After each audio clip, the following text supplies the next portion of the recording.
Looking at the Nifty levels ऐसा कोई major uncertainty नहीं दिख रही है, just the volatility level is high. किसी भी इन्वेस्टर के पास at any point of time कुछ कैश होना चाहिए। अगर कैश पहले से है तो ऑफ कोर्स उसको लगाने की इमीडिएट जल्दी नहीं करनी चाहिए, because there could be opportunity to invest at a better point. अगर सबके सब एग्जिट पोल एक ही तरफ डायरेक्शन दे रहे हैं तो उसका इम्पैक्ट मार्केट पे आ सकता है। जहां जहां पे प्रॉफिट्स दिख रहे हैं थोड़ी पोजीशन लाइट करके चलेंगे तो ज्यादा अच्छा रहेगा। जहाँ पे लॉन्ग टर्म स्टॉक्स होल्ड कर रहे हैं, फंडामेंटली अच्छे स्टॉक्स लिए हुए हैं, तो उनके ऊपर ज्यादा वरी करने की जरूरत नहीं। Defence, infrastructure and railways, these are the areas which have been clearly working for us and they are working for the growth and development of the country. Hi, this is Bhavana and you are watching Good Returns. बहुत important week है। Important किस लिए मैं कह रही हूँ, क्योंकि देखिए, एक तो लोकसभा के इलेक्शंस चल रहे हैं, लास्ट फेज की वोटिंग होने वाली है, एग्जिट पोल्स उसके बाद आएंगे एंड उसके बाद फाइनली आएगा रिजल्ट जिसमें पता चल जाएगा कि गवर्नमेंट किसकी बनने वाली है। तो ये इसलिए इंपॉर्टेंट है क्योंकि शेयर मार्केट अभी इन दिनों देखने को मिल रहा है, एक फियर फैक्टर था शेयर मार्केट में, वो फियर फैक्टर कम हो गया है। वॉलेटिलिटी जो एकदम से बहुत ज्यादा हमें देखने को मिल रही थी वो थोड़ी सी अब कम हो गई है। इन्वेस्टर्स को एक कॉन्फिडेंस आ गया, शेयर मार्केट में कॉन्फिडेंस आ गया, जिसका रिजल्ट हम देख ही रहे हैं कि जो बाजार है वो अपने ऑल टाइम हाई पर पहुंच गया है। दूसरी इंपॉर्टेंट चीज ये इसलिए क्योंकि मई का ये लास्ट वीक है, एक निफ्टी एक्सपायरी थर्सडे को होने वाली है, तो थर्सडे का दिन है, फ्राइडे का दिन है, उसके बाद फिर हमारी हो जाएगी वोटिंग एंड उसके बाद देन हमारा फाइनली ट्यूसडे को आ जाएगा रिजल्ट। तो इन्वेस्टर्स को इस ऐसे में क्या कुछ करना चाहिए, क्योंकि 31 मई को जीडीपी भी आ रहा है। जो जीडीपी और जो शेयर मार्केट है वो एक दूसरे के डायरेक्टली प्रोपोर्शनल भी होते हैं। इस लिहाज से देखा जाए तो ये जो वीक है बहुत इंपॉर्टेंट वीक है। ऐसे में सबसे इंपॉर्टेंट चीज है इन्वेस्टर्स क्या करें, क्या स्ट्रैटेजी अपनाएं। जो भी सिचुएशन है, एनडीए की गवर्नमेंट बनती है, क्लियर मेजोरिटी से बीजेपी जीत जाती है, या फिर बीजेपी नहीं जीतती है, एनडीए की जो सरकार है वो नहीं बनती है, हर सिचुएशन में मार्केट का जो रिएक्शन होगा वो अलग अलग देखने को मिलेगा और इन्वेस्टर्स को भी उसी तरीके से स्ट्रैटेजी अपनी बना लेनी चाहिए। तो आज इस वीडियो में हम लोग समझने की कोशिश करेंगे, हर लिहाज से हम लोग बात करेंगे, हर सिचुएशन से हम लोग बात करेंगे। स्पेशली इन्वेस्टर्स के लिए हम ये वीडियो रिकॉर्ड कर रहे हैं, इन 4-5 दिनों में क्या कुछ स्ट्रैटेजी होनी चाहिए। हमारे साथ रेलिगेयर ब्रोकिंग लिमिटेड के सीईओ मिस्टर गुरप्रीत सिंह सिडाना जुड़ रहे हैं, जो हमें एक बहुत ही अच्छे से पॉइंट ऑफ व्यू देंगे, इन्वेस्टर्स के लिहाज से बताएंगे कि उन्हें क्या कुछ करना चाहिए, शेयर मार्केट में क्या कुछ हलचल हो सकती है, उसके बाद के जो इवेंट्स रहेंगे, क्योंकि इलेक्शन के बाद जो बड़ा मेजर इवेंट होगा वो बजट का होगा। तो आपको क्या स्ट्रैटेजी अपनानी है, जानने के लिए आप इस वीडियो में एंड तक जरूर बने रहे। Hi sir, how are you? Welcome to Good Returns. Thank you so much. सब मार्केट ये अज्यूम करके चल रही है कि मोदी गवर्नमेंट जो है वो रिपीट होगी। जब तक 5 फेजेस थे तब तक एक फियर फैक्टर था वोटिंग परसेंटेज को लेकर, लेकिन जैसे ही 5 फेजेस गुजर गए, छठा फेज हो गया, 7वां फेज आने वाला है, तो ये जो फियर फैक्टर था ये भी कम हो गया। ऐसे में 2-3 चीजें हैं, ये जो अगर हम पर्टिकुलर इस वीक की बात करें तो इसमें 2-3 चीजें बहुत इंपॉर्टेंट हैं। पहला, ये 2 ट्रेडिंग सेशन है और ये रिजल्ट से पहले के ट्रेडिंग सेशन है। सेकेंड चीज, जीडीपी का डेटा आने वाला है, मई की निफ्टी एक्सपायरी है जो कि थर्सडे को हो जाएगी। तो ये इन्वेस्टर्स के लिहाज से बहुत इंपॉर्टेंट डेटा है। तो अगर हम शेयर मार्केट के पर्सपेक्टिव से देखें तो आपका क्या कुछ नजरिया है इस पर्टिकुलर वीक के लिए, मार्केट कैसे अपनी तैयारी करे? सो मार्केट ने अपना व्यू क्लियर दिया हुआ है, मार्केट ऑल टाइम हाई पे चल रही है। राइट। सो जैसे हम सब जानते हैं कि मार्केट हमेशा सब जानती है एंड बिल्कुल वो निफ्टी के सिचुएशन पे दिख रहा है ना। थोड़ा सा अनसर्टेनिटी है, थोड़ा सा लोग घबराए हुए हैं कि इलेक्शन के रिजल्ट्स आएंगे तो क्या होगा, क्योंकि मार्केट ऑलरेडी इतने हाई लेवल पे चल रही है। तो उसको देखते हुए बहुत सारे लोगों का व्यू है कि थोड़ा प्रॉफिट बुकिंग कर लेना चाहिए एंड वही हमें दिख रहा है, क्योंकि बहुत सारे डेटा पॉइंट्स आने वाले हैं, एक्सपायरी भी है, आपने सही बोला कि जीडीपी का नंबर भी आने वाला है। लोगों को लग रहा है कि शायद बीजेपी की जो गवर्नमेंट आएगी, आने की तो उम्मीद लग रही है बिकॉज निफ्टी बता रहा है, बट लेकिन शायद उतनी मेजोरिटी से ना आए जितनी मेजोरिटी से पहले आई थी। So all these things taken into account, जो थोड़ी सी आपको सेलिंग दिख रही है या थोड़ी सी लोगों के मन में थोड़ा सा ऐसा दिख रहा है कि लोग घबराए हुए हैं, वो उसी का पार्ट है। But otherwise looking at the Nifty levels ऐसा कोई मेजर अनसर्टेनिटी नहीं दिख रही है, just the volatility level is high. Right. So which will also get overcome by the time we'll get the exit polls and the results will come in. Right. अगर हम Modi government का, क्योंकि 2 terms 2 tenure Modi government ने सर्व किए हैं, अगर हम share market के लिहाज से देखें तो आपके क्या व्यूज हैं मोदी गवर्नमेंट के ये 10 साल कैसे रहे शेयर मार्केट के पर्सपेक्टिव से? तो वो तो निफ्टी के लेवल्स बताते हैं कि मार्केट्स कंटिन्यूसली ग्रो करती रही हैं। Nifty has grown at a rate of 18% compounded over the period of last 5-7 years. Mid cap and small cap बहुत अच्छे तरीके से चले हैं। जो पब्लिक सेक्टर अंडरटेकिंग्स को लेके जो लोगों का कॉन्फिडेंस आया है, उनकी not only just stock price, because stock price is a parameter of their performance, and performance improve करी है। जितने पॉलिसी डिसीजंस हुए हैं, तो वो I think all of that जो एक यूफोरिया बना है, वो सब बता रहा है कि लोगों का कॉन्फिडेंस और मार्केट्स का कॉन्फिडेंस काफी अच्छा रहा है मोदी सरकार के टाइम। तो उसके ऊपर तो कोई डाउट है ही नहीं है। स्पेशली अगर हम पीएसयूज में देख लें तो जो 10 साल पहले पीएसयूज की हालत थी वो अब कितनी ज्यादा बेटर हो गई है। सो एज मैंने जैसे बोला कि उनके शेयर प्राइसेस से कुछ रिफ्लेक्ट कर रहे हैं, बट शेयर प्राइसेस क्या रिफ्लेक्ट कर रहे हैं? शेयर प्राइसेस रिफ्लेक्ट कर रहे हैं उनकी performance, and starting from the banks also were in the public sector undertakings, उनकी जो प्रॉफिटेबिलिटी, और प्रॉफिटेबिलिटी के साथ साथ वो प्रॉफिटेबिलिटी आई कैसे? Because of better asset quality.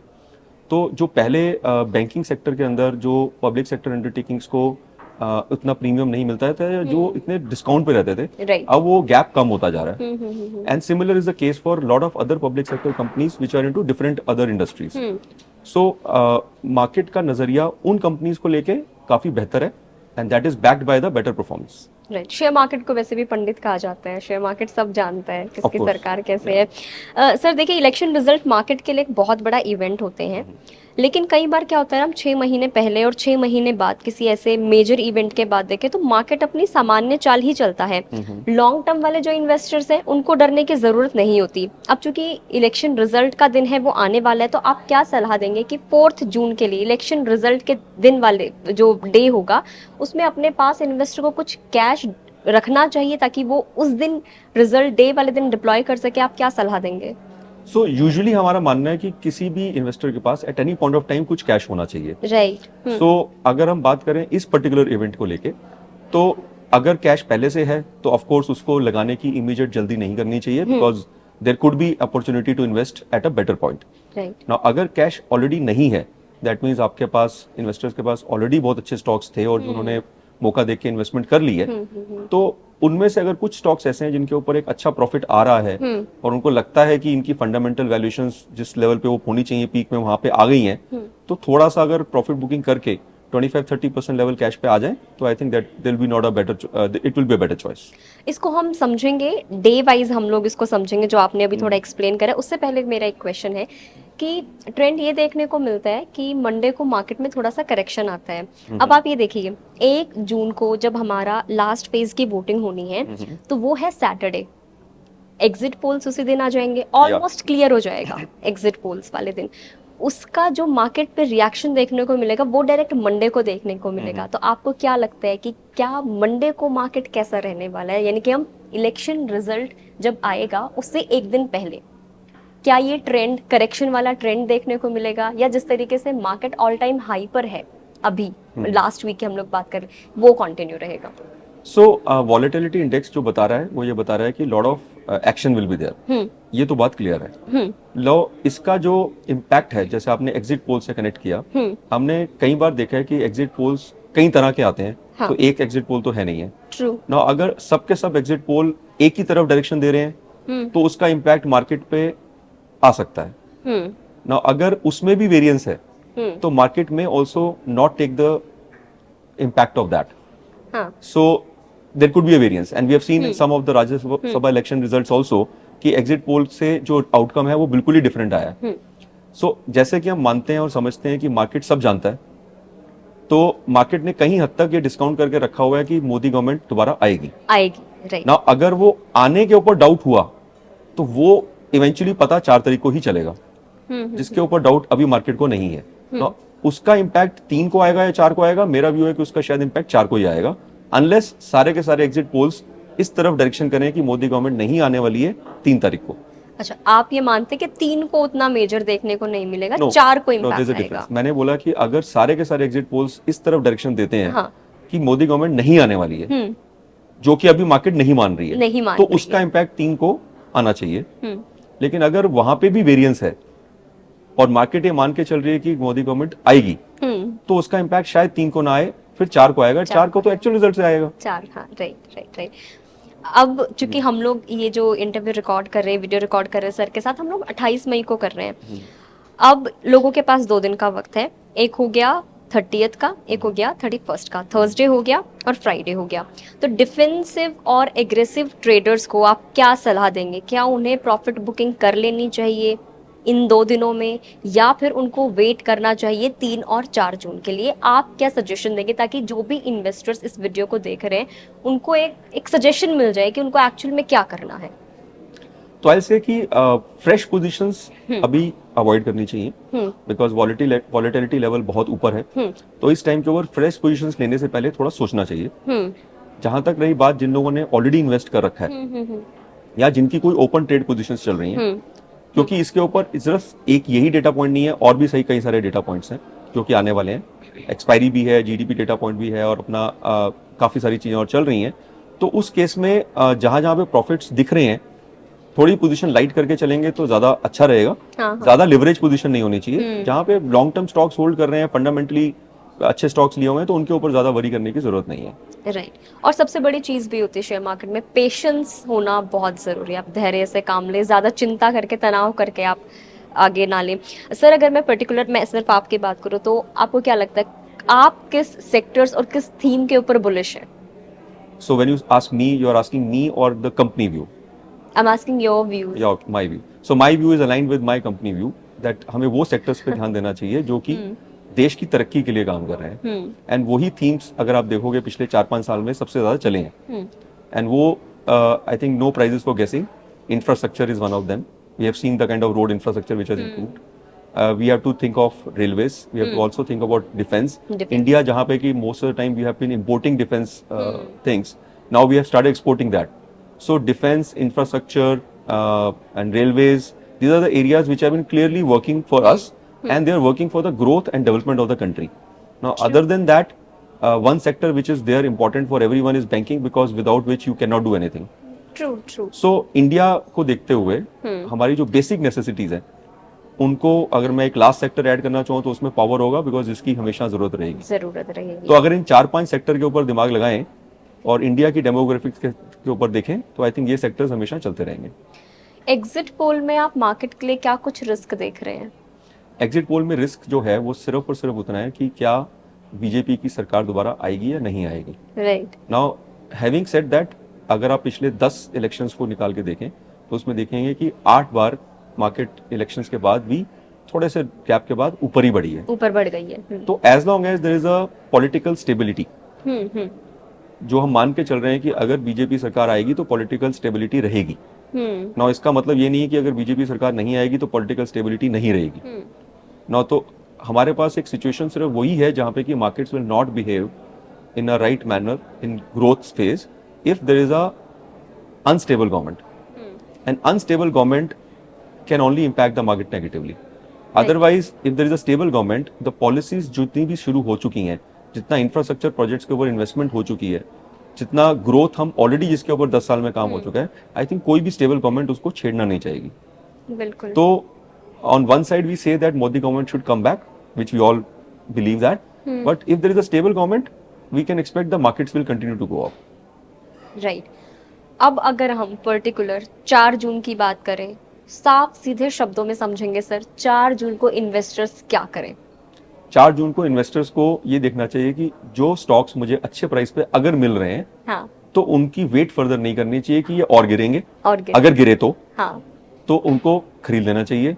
और लॉन्ग टर्म के हिसाब से ये सोचना चाहिए कि now this event is over, now we have to look at the further events which are going to be budget, and which is the next event which will people start talking about it from the 5th of June, sorry 5th of June. Right. हाँ, क्योंकि 5 जून की अगर हम बात कर लेते हैं, 5 जून, अब उस वाले पर्टिकुलर वीक की बात करते हैं जब हमारे रिजल्ट्स अनाउंस होंगे, तो पूरे हफ्ते एक थोड़ा सा उतार चढ़ाव हमें देखने को मिल सकता है। 4 जून की बात आपने बता दिया, 5 से 8 जून के लिए उस पर्टिकुलर वीक में शेयर मार्केट को आप कैसे देखते हैं, और इन्वेस्टर्स की क्या स्ट्रैटेजी होनी चाहिए उन 3-4 दिनों के लिए? I think the volatility index will come down.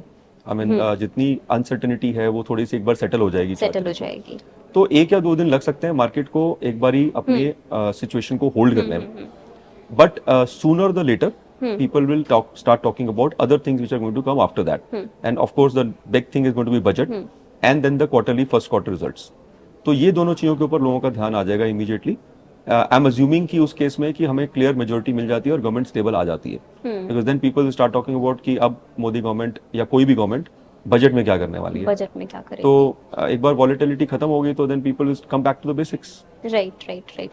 हम लोग अक्सर यही बात करते हैं कि इन्वेस्टर्स को क्या करना चाहिए प्रॉफिट बनाने के लिए, क्या करना चाहिए, प्रॉफिट बुकिंग कर लेनी चाहिए, होल्ड करना चाहिए, बाय करना चाहिए। अब हम ये जानेंगे क्योंकि ये दिन बहुत ज़्यादा खास है, ये जो एक हफ्ता है ये बहुत ज़्यादा इंपॉर्टेंट है। कौन सी ऐसी चीज़ है जो इन्वेस्टर्स को अवॉइड करनी चाहिए रिस्क से बचने के लिए, लॉस से बचने के लिए? बहुत पैनिक नहीं करना चाहिए। If investors have invested in any specific companies after looking at the fundamentals of the company, तो इस सब पूरे इम्पैक्ट से उस कंपनी के फंडामेंटल पे तो कोई चेंज नहीं होने वाला है। तो अगर हम किसी कंपनी के फंडामेंटल और उसके बिजनेस मॉडल को बिलीव करते हैं तो ये short term volatility is not going to impact the long term prices of that particular company or the markets. Right. So ये शॉर्ट टर्म चीजें हैं जो ऊपर नीचे चलेंगी थोड़े टाइम के लिए, इस पे ट्रेडर्स को इम्पैक्ट हो सकता है, इन्वेस्टर्स को इसके ऊपर ज्यादा वरी करने की जरूरत नहीं है। राइट। बहुत अच्छे से एक्सप्लेन किया आपने।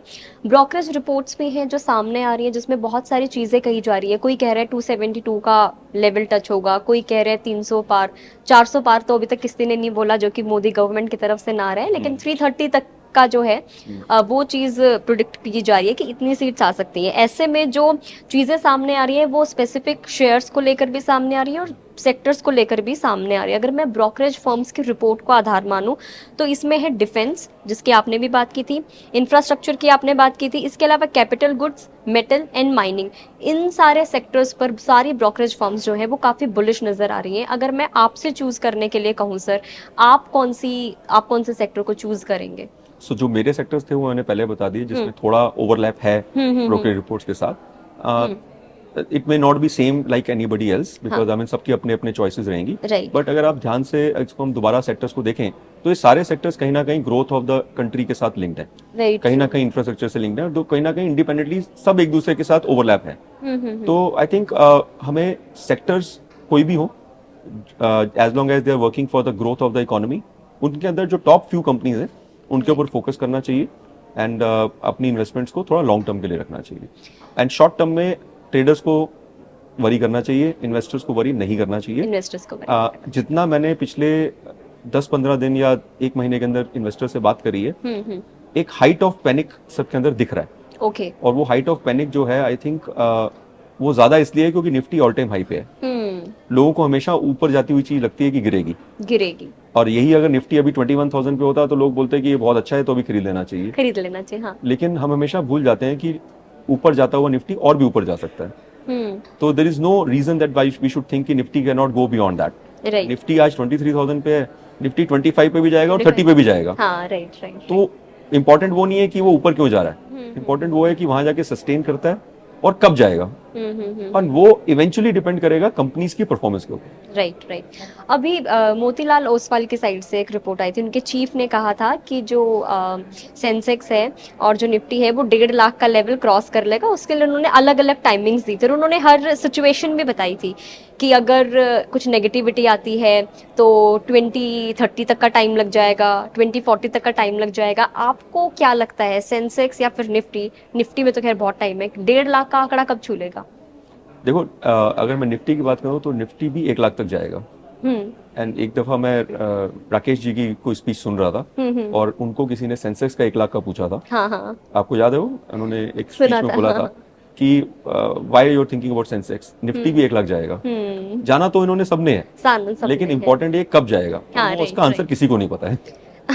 तो राकेश भाई को भी नहीं पता तो हमें भी नहीं पता है। मतलब कुछ भी हो सकता है। कुछ भी नहीं हो सकता है। मैंने बोला जाना सर्टेन है, जाना कब है ये सर्टेन नहीं है। So that depends on lot of things, and वो जैसे जैसे होगा हम सबको पता लग जाएगा। बिल्कुल। हम लोग बजट की बात कर रहे थे, आपने भी बोला कि रिजल्ट्स के बाद जो इन्वेस्टर्स हैं उनका फोकस रहेगा अगले इवेंट पे। अगला इवेंट है बजट। आपको क्या लगता है बजट में गवर्नमेंट का फोकस किस चीज पर रहने वाला है अगर same government, Modi government retain करती है तो? I think there will be a continuation of the policy framework. जो स्टैंड उन्होंने पिछले 2 गवर्नमेंट में लिया है, आई थिंक वो कंटिन्यू रहेगा। इसके साथ साथ एग्रीकल्चर सेक्टर एक ऐसा है जिसके ऊपर I think additional focus will come, and वो अनडाउटेडली होना भी चाहिए। एंड एग्रीकल्चर डिमांड थोड़ी सी सेक्टर में थोड़ी सी डिमांड कम रही है, which I believe that I mean we have seen green shoots in that, and that demand को इम्प्रूव करने के लिए जो उनको करना पड़ेगा वो करेंगे, और वो लगता है मुझे बजट का फोकस जरूर रहेगा, in addition to what all sectors what I mentioned which are anyways going to be important for the budget also. Right. Share market पर क्या इम्पैक्ट देखते हैं आप जब बजट के दिन पास होंगे, या फिर जैसे कि अभी हम लोगों ने हाई वॉलिटिलिटी देखी थी जब हमारे फर्स्ट फेज के इलेक्शन शुरू हो गए थे, तो बजट से पहले जो वो 100 डेज होंगे, इंपॉर्टेंट 100 डेज, उनमें आप कैसे देखते हैं शेयर मार्केट को? सो मार्केट्स के पास ना उस टाइम पे और भी चीजें आ जाएंगी, बिकॉज बजट के टाइम के ऊपर अपने पास क्वार्टरली रिजल्ट्स भी आने शुरू हो जाएंगे, राइट राइट। तो उसके ऊपर we have to see that I mean geopolitically also what all factors are coming in, US के ऊपर क्या डेटा पॉइंट्स आ रहे हैं, उनके इलेक्शन के क्या रुझान आ रहे हैं। तो अभी इस वक्त ये बोलना कि मार्केट उस टाइम पे सिर्फ बजट देखेगी, it may not be true, because आज भी जब हम इलेक्शन के रिजल्ट्स की बात कर रहे हैं तो हम बात कर रहे हैं कि और भी कई सारी चीजें हैं जो इसमें इस वक्त इम्पैक्ट कर सकती हैं। तो it will not be only budget, but budget will be one of the biggest things, and that will depend on once the budget last 100 days of budget आने शुरू हो जाएंगे, तो उसके उस टाइम पे क्या रुझान आते हैं उस टाइम देखना पड़ेगा। ओके, अगेन मैं इन्वेस्टर्स के पर्सपेक्टिव से जानना चाहूंगी कि अभी से अगर स्ट्रैटेजी बनानी हो, रिजल्ट के बाद से अगर स्ट्रैटेजी बनानी हो बजट के लिए, तो इन्वेस्टर्स को क्या स्ट्रैटेजी बनानी चाहिए? इन्वेस्टर्स को जो सेक्टर्स हमने अभी बात करी, इनके ऊपर हमें पिछले कुछ टाइम में काफी मूवमेंट दिखी है, उन्हीं सेक्टर्स के ऊपर फोकस करना चाहिए, बिकॉज उसमें फर्दर चेंजेस या पॉलिसी डिसीजंस आने चाहिए, और वो डिसीजंस सारे इन्वेस्टर्स को ऑब्वियसली पॉजिटिवली इम्पैक्ट करेंगे। राइट सर, अभी कल परसों का ही एक डेटा सामने आया है, डेटा मैं एक बार पढ़ देती हूँ। मई में एफआईआईज की सेलिंग देखने को मिली है। नेशनल स्टॉक एक्सचेंज के प्रोविजनल डेटा के अकॉर्डिंग 2 सेशंस को छोड़कर दूसरे सभी सेशंस में फॉरेन इंस्टीट्यूशनल इन्वेस्टर्स ने इंडियन शेयर मार्केट में बिकवाली की है, सेलिंग की है।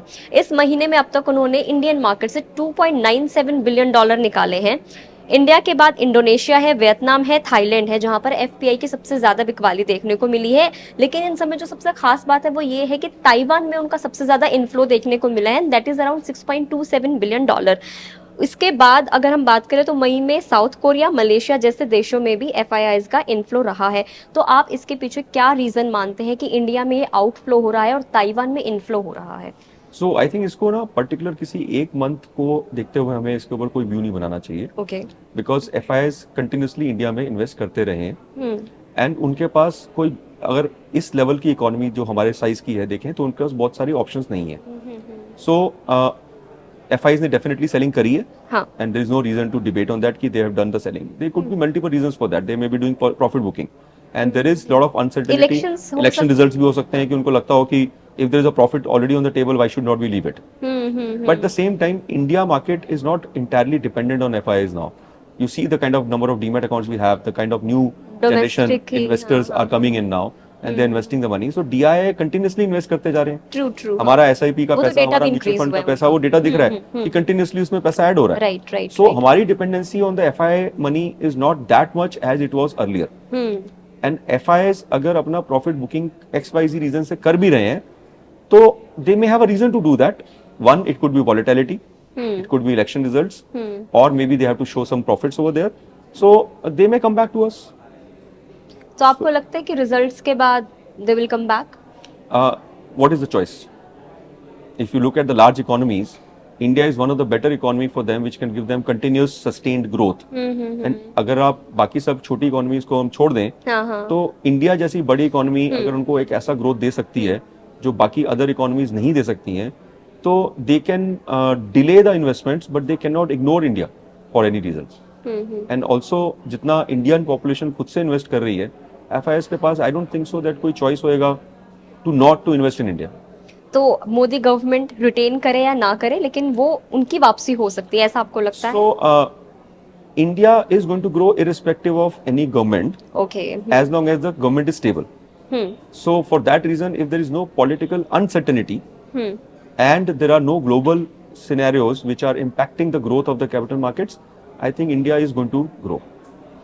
ओके, वैसे आप एक स्टेबल गवर्नमेंट का इंडिया की ग्रोथ के ऊपर, किसी भी कंट्री के ग्रोथ के ऊपर या फिर उसके बाजार के ऊपर, मार्केट के ऊपर क्या इम्पैक्ट देखते, क्या इम्पोर्टेंट होता है स्टेबल गवर्नमेंट का होना किसी भी देश में? I think it is extremely important, because government को फोकस पॉलिसी और काम के ऊपर ज्यादा रहेगा। And while I am saying stable government, there is nothing better than continuity of the government, and especially when we have such a strong performance for the last two governments. So, on a larger scenario, I said stable government. But the better scenario would be that the same government continues, because we have seen such a strong growth of the economy, we have seen the strong growth of the capital markets. Right. So, उस point of view से देखा जाए तो हमें एक अच्छा benefit मिलेगा अगर सेम गवर्नमेंट कंटिन्यू करेगी.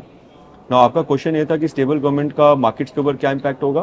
बिकॉज अगर स्टेबल गवर्नमेंट होगी तो रोज दिन उनको ये नहीं सोचना पड़ेगा कि कल को गवर्नमेंट रहेगी कि नहीं रहेगी. एंड सारा फोकस काम पे रहेगा.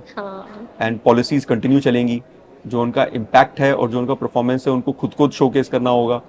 तो उस पॉइंट ऑफ व्यू से स्टेबल गवर्नमेंट का रहना किसी भी कंट्री में, and more so in a democratic country like ours, is extremely important. मान लीजिए मोदी गवर्नमेंट को क्लियर मेजोरिटी नहीं मिलती है, 272 सीट्स हम मान के चलते हैं, तो उस वाले केस में शेयर मार्केट का क्या कुछ रिएक्शन रहेगा? So I don't think so that people have any doubt that कि NDA will not form the government, right? People are thinking that whether BJP at its own will form the government or not. So if BJP is not able to form the government, but in a coalition which they are able to form the government, I think they have a history that I'm sure they will be able to still sustain and maintain. Right. अगर NDA ही अपनी government नहीं form कर पाई तो फिर तो situation हमने discuss करी कि कुछ भी हो सकती है. एंड उस केस में अगर पॉलिटिकल अनस्टेबिलिटी रहती है तो market definitely will be worried. Right. And that is the only scenario where lot of people are actually worried at this moment. Right. But market worried नहीं है. अगर मार्केट वरीड होती as a whole तो 23,000 Nifty पे नहीं खड़ी होती. 23,000 नहीं जाता. Very true. इन्वेस्टर्स के लिए क्या लास्ट मैसेज रहेगा आपका? इन्वेस्टर्स के लिए मेरा लास्ट मैसेज वंस अगेन यही रहेगा कि उनको पैनिक नहीं करना चाहिए. And we are talking about investors, we are not talking about traders over here. So investors को तो वैसे भी इन सब चीजों के ऊपर ध्यान नहीं देना चाहिए. उनको हमेशा एक अच्छी क्वालिटी के स्टॉक्स जब अपॉर्चुनिटी मिले, इन्वेस्टर्स को ये ध्यान देना चाहिए कि अगर वॉलेटिलिटी है और फॉर सम रीजन स्टॉक्स गिर जाते हैं तो it's opportunity to buy rather than sitting on the sidelines. Right. एंड हम लोग हमेशा ये गलती करते हैं कि जब मार्केट गिर रही होती है तो लोग बाय नहीं करते हैं. और जब बढ़ रही होती है तो बेचते हैं और तब उस टाइम पे बाय नहीं करते हैं. राइट. उस टाइम पे सेल कर देते हैं. तो उसका एक बेहतरीन एग्जांपल था जब कोविड हुआ था. अब कोविड के दौरान जब उसकी हमारी निफ्टी 6,000 तोड़ दिया था नीचे, तो उस टाइम पे कितने लोगों ने बाय किया था? मुझे तो अच्छी तरह याद है कि जितने लोग मुझे फोन किए थे, जो लोग कभी मार्केट में इन्वेस्ट नहीं करते थे, उनको सबको मैंने सब ब्लू चिप्स खरीदवा दिए थे. अच्छा. और उनको बोला था कि अब इतने पैनिक के अंदर भी अगर आप नहीं लोगे और आप मार्केट में कभी आई नहीं है तो कब लेंगे? एंड आई थिंक उन सब लोगों ने अच्छा प्रॉफिट्स अर्न किए. हैविंग सेड दैट, आपका क्वेश्चन था कि इन्वेस्टर्स को क्या करना चाहिए. तो इन्वेस्टर्स को डरना नहीं चाहिए. जैसे मैंने पहले बोला कि आप कंपनीज में इन्वेस्ट कर रहे हैं, आप पॉलिटिकल पार्टी में इन्वेस्ट नहीं कर रहे हैं. Very right. तो जब आप कंपनी में इन्वेस्ट कर रहे हैं तो कंपनी की सेहत पे तो कोई फर्क नहीं पड़ने वाला है. बिल्कुल. ये सब शॉर्ट टर्म वॉलेटिलिटी से ट्रेडर्स को इम्पैक्ट पड़ सकता है, बिकॉज उनको अपनी पोजीशंस को क्लोज करना पड़ सकता है. उनको अपने प्रॉफिट्स को कम या ज्यादा में बुक करना पड़ सकता है. बट किसी इन्वेस्टर ने अगर अपना पैसा देके बिना लिवरेज के कोई स्टॉक बाय करें तो कंपनी के फंडामेंटल तो सेम रहने वाले हैं. एंड जैसे मैंने बोला कि पिछले 10 इलेक्शन में 8 इलेक्शंस ऐसे रहे हैं जिसके बाद गवर्नमेंट कोई भी आई हो, मार्केट्स हमेशा बढ़ी हैं ना, वो सारा रिकवर हो गया. There is a fundamental reason that India is shining, India is growing. तो इतना डरने वाली कोई बात ही नहीं है. बिल्कुल.